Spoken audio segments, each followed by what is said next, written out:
মধ্যরাতে একটি ভয়ঙ্কর দুঃসংবাদ এসেছে বাংলাদেশ ক্রিকেট ফ্যান্স এবং বিসিবির জন্য। সংবাদটি কি আপনারা অথবা ইতিমধ্যে জেনেছেন যে ক্রিকেটের রেপুটেটেড আপনার যে ওয়েবসাইট রয়েছে ক্রিকইনফো, তারা জানিয়েছে যে আইসিসি সম্পূর্ণভাবে মানা করে দিয়েছে বাংলাদেশের এই ভারতে যে খেলতে আসবে না সেই ব্যাপারটি। তারা বলেছে যে বাংলাদেশ যদি ভারতে এসে না খেলে সেক্ষেত্রে বাংলাদেশের গ্রুপে যারা রয়েছে তারা আপনার পয়েন্ট পাবে, অর্থাৎ ওয়াক ওভার হয়ে যাবে। মানে বুঝছেন? সো এটা Bangladeshi cricket fan, BCB, even Bangladesh government, তাদের জন্য একটি দুঃসংবাদ। এখন বেশ দু একদিন আগে আমরা ক্রিকেটের আরেকটি রেপুটেড ওয়েবসাইট আপনার ক্রিকবাস, তারা জানিয়েছিল যে বাংলাদেশ ভারতে খেলতে যাবে না।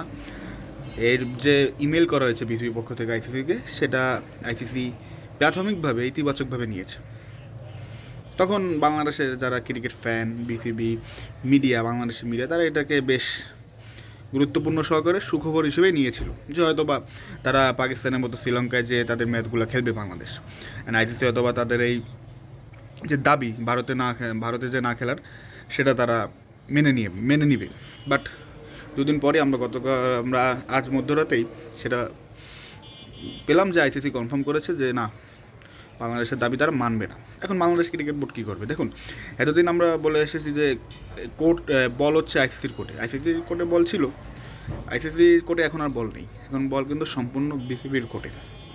বিসিবির খুব কেয়ারফুলি সিদ্ধান্ত নিতে হবে এ ব্যাপারে। এখানে কিন্তু আবেগ দেখালে হবে না, বা বেশি আবেগ, বেশি আপনার প্রোঅ্যাক্টিভ, এগুলো হওয়া যাবে না। আপনি কি বাংলাদেশ ক্রিকেট বোর্ড চালান, যারা বাংলাদেশ ক্রিকেট বোর্ডে যারা পরিচালক রয়েছেন, তাদের একসাথে বসে, ইভেন বাংলাদেশ সরকার, ক্রীড়া মন্ত্রণালয়, তারা বসে বাংলাদেশ ক্রিকেটের ফিউচারের জন্য যেটা ভালো হয় সেই সিদ্ধান্তই নিতে হবে। অতি আবেগ, অতি উৎসাহী কোনো সিদ্ধান্ত বাংলাদেশ ক্রিকেটকে কিন্তু ধ্বংস করে দিতে পারে। ইয়েস, ধ্বংস হয়ে যেতে পারে। যেমন দেখুন, আইসিসি, আপনারা বলতে পারেন যে আইসিসি ইকুয়াল টু বিসিসিআই, আমি ধরে নিলাম। বাট আমরা তো এটা তো সবাই মেনে নিয়ে খেলতেছেন না। আপনার অস্ট্রেলিয়া, ইংল্যান্ড, পাকিস্তান, বাংলাদেশ সবাই তো মেনে নিয়ে খেলতেছেন তো। এখন আইসিসির টুর্নামেন্টে যদি আপনি ওয়াক ওভার দেন, আইসিসির কিন্তু কিছু পানিশমেন্ট রয়েছে, যেগুলো আমাদের মাথায় অবশ্যই রাখতে হবে আমাদের, যে আমাদের রেভিনিউ কমে যাবে। এমনকি আইসিসি আপনাকে কিছু নিষেধাজ্ঞাও দিতে পারে, তাদের যেটা বাংলাদেশ ক্রিকেটের জন্য ভয়ঙ্কর দুঃসংবাদ হবে। আবার অন্যদিকে এখন বাংলাদেশ সরকার যদি পিছুপা হয়, তাহলে তো আপনি সেই স্ট্যান্ডার্ড থাকতে পারলেন না নিজের। মানে এখানে উভয় সংকট, দুই কুলেই বিপদ। এখন দেখা যাক বাংলাদেশ ক্রিকেট বোর্ড কী করে। খুবই মানে আমরা বিপদবহুল একটি সিচুয়েশনে পড়ে গিয়েছি।